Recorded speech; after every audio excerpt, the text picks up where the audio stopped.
صباح الفل يا باشا. عامل ايه الاخبار؟ نعم. ايه الاخبار؟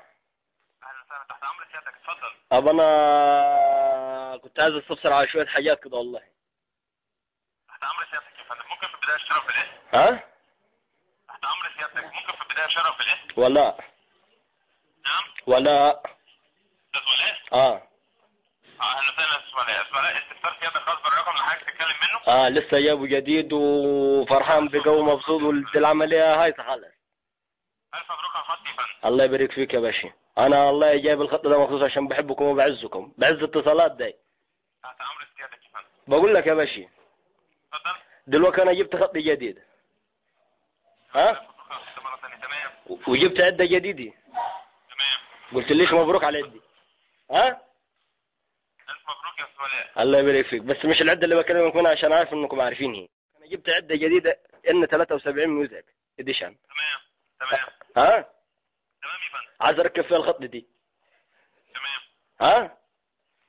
وعايز اتكلم فيديو. تمام. مفيش اي مشكله يا فندم، مفيش اي مانع. ده بالنسبه لمكالمه الفيديو يا استاذ ولاء هي ب 5 قرش حضرتك. اعمل ايه طب؟ طب انا دلوقتي جبت الخط اتصالات اتكلم منه فيديو. وانا بوضح لسيادتك يا فندم، هو بالنسبه لمكالمه طب العده اللي انا جبتها هتنفع؟ طبعا يا فندم. هي عفوا، التليفون اللي مع حضرتك ده هو الجيل الثالث. ما انا عارف انكم عارفين كل حاجه دي، مش ان 73. حضرتك تقصدها يا فندم، هي 73. هي الثالث بالفعل يا فندم. تمام كده. وتقدر حضرتك من خلال تجري مكالمه مرئيه عادي جدا. وطبعا ده ايضا حضرتك تكون تحت يعني تحت شعار الشبكه عندك سيادتك مكتوب كلمه. جيب ليش فيديو ده، وانا جايب العده مخصوص عشان اتكلم فيديو. انا عايز اول ما ادوس يطلب لي فيديو. حضرتك تحط الشريحه في التليفون يا فندم، هتيجي لسيادتك الكلمه دي. تجي لي ايه مكالمه فيديو؟ مكالمه فيديو بالظبط كده يا استاذ. طب دلوقتي انا مثلا لو دوست عليه هيجي لي على طول؟ ان شاء الله يا فندم. طب هشوفه؟ ان شاء الله. هيشوفني؟ ان شاء الله يا فندم. هنشوفه بعض. انا وضحت لحضرتك يا فندم انه ينفع. طب دلوقتي في جنيه فيه لو سافرت جنيه، يعني انا مش هفضل طول عمري في مصر عشان اتكلم فيديو، لازم اسافر بلدني. تمام. جنيه فيه؟ اوضح لسيادتك حالا. جنيه فيه؟ الو. لحظه يا فندم، اوضح لحضرتك حالا اذا كان جنيه فيه؟ فيها ولا حتى ريح بقى قدر كان معدي جنبينا الخاص. الكروت يا مان يا شيخ. كروت يا فندم؟ الكروت. مالها الكروت؟ الكروت الشاحن.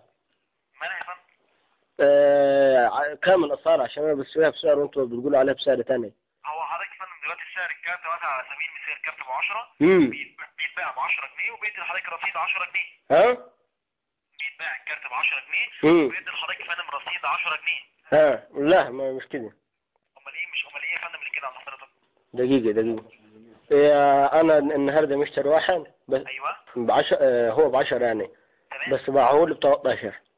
لا هو ده فعلا طبعا مش ذنبنا احنا، الذنب اللي حضرتك اشتريت منه ده يرجع لحضرتك يا فندم. المفروض حضرتك كنت اشتريت منه. اديله كتلة نظيفة؟